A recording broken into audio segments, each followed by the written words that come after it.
tips membeli tanah dan atau rumah. Beberapa hal yang harus diperhatikan dalam membeli lahan ataupun rumah. 1. Pastikan legalitasnya. Pastikan legalitasnya atau surat sertifikatnya, surat hak milik atau SHGB. Dilihat sertifikatnya atau SHGB-nya, namanya siapa. Pada saat kita akan membeli, dilihat di sertifikat atas nama siapa, yang menjual siapa.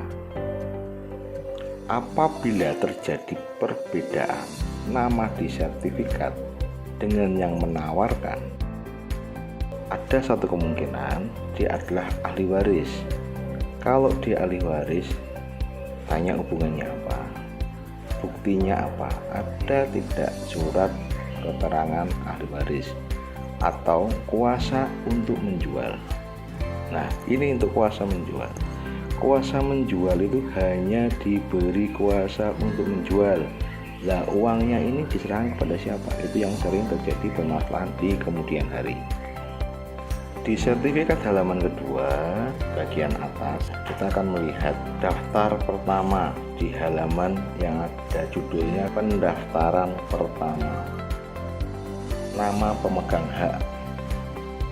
Nama pemegang hak ini siapa? Kalau sudah ada proses balik nama atau turun waris atau jual beli, itu ada pendaftaran peralihan hak, pembebanan dan pencatatan lainnya di halaman berikutnya. Pendaftaran peralihan hak, pembebanan dan pencatatan lainnya itu namanya siapa. Yang kedua, cek keaslian sertifikat yang merupakan bukti kepemilikan lahan tersebut dan memastikan bahwa lahan tersebut A. benar sesuai dengan buku tanah yang tercantum di kantor pertanahan setempat, B. tidak dalam sengketa, C. tidak sedang dalam jaminan atau suatu hutang yang tercatat maupun tidak tercatat. Nah, untuk ngecek ini bagaimana? Nanti kita akan minta bantuan oleh notaris PPAT di mana wilayah kerjanya sesuai dengan aset itu berada.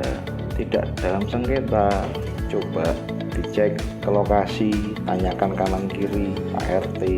Kalau di desa ke kelurahan, tanyakan ke Pak Lurah ataupun Pak Care, lahannya ada sengketa tidak? Karena di pedesaan terkadang lahan-lahan itu dijual di bawah tangan, diketahui oleh perangkat setempat. Pada saat kita melakukan hal yang ketiga, cek lahan, dipastikan lahan tadi lokasinya sesuai tidak. Di pendaftaran pertama di sertifikat itu ada hak milik nomor berapa, di desa mana, kemudian di belakang sendiri halaman belakang itu ada gambar situasi atau surat ukur. Sebidang tanah terletak dalam provinsi, kabupaten, kecamatan, desa, ada petanya, lebar keadaan tanah, tanda-tanda batas, luasnya berapa, itu ada dalam gambar situasi, nomor berapa, tahunnya berapa. Yang keempat, proses ini dilakukan di hadapan notaris PPAT yang merupakan pejabat yang berwenang dan dituangkan dalam akta, baik dalam akta notaris ataupun dalam akta jual beli. Jadi proses-proses ini harus dilakukan di notaris PPAT,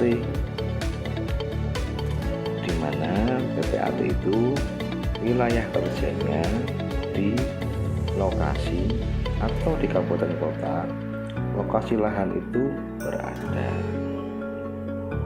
Yang kelima, meminta kepada notaris PPAT yang ditunjuk mengenai perincian perhitungan baik perhitungan biaya proses maupun pajak-pajak yang timbul atas transaksi tersebut, sehingga mendapat jelasan biaya yang dikeluarkan. Ditanyakan dulu, kalau beli tanah ini ada rumahnya atau tanah saja, biayanya apa saja, kemudian prosesnya berapa lama, dari proses pembayaran ejek sertifikat, pembayaran pajak, kemudian proses balik nama di BPN sampai atas nama pembeli itu membutuhkan waktu berapa lama.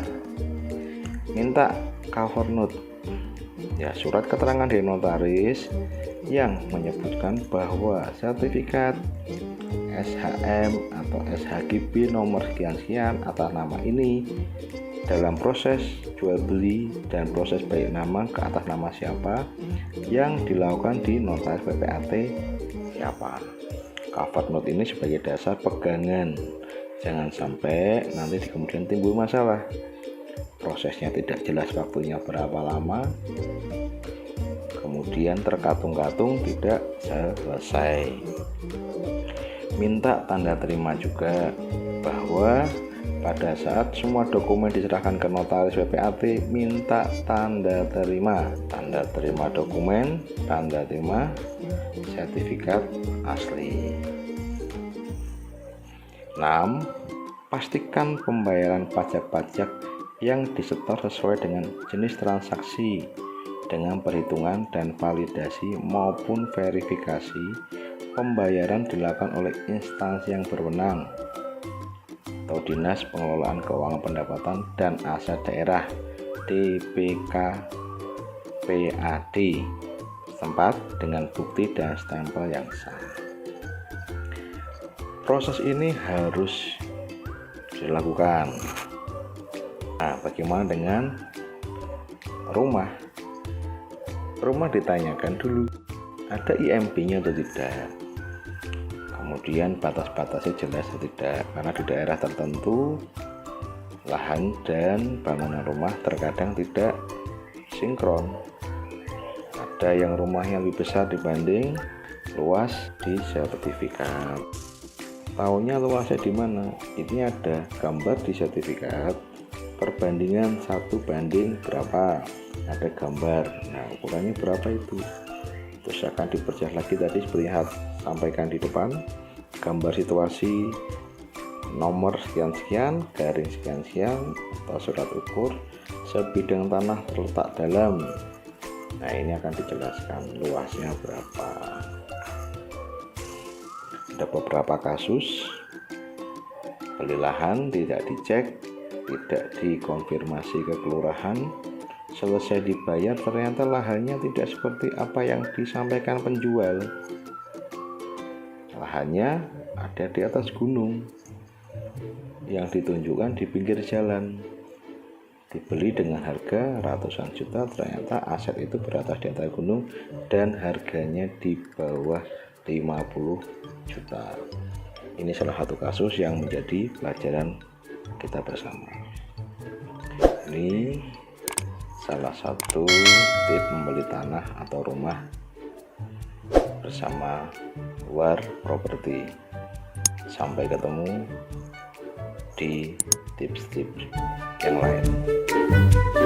Terima kasih.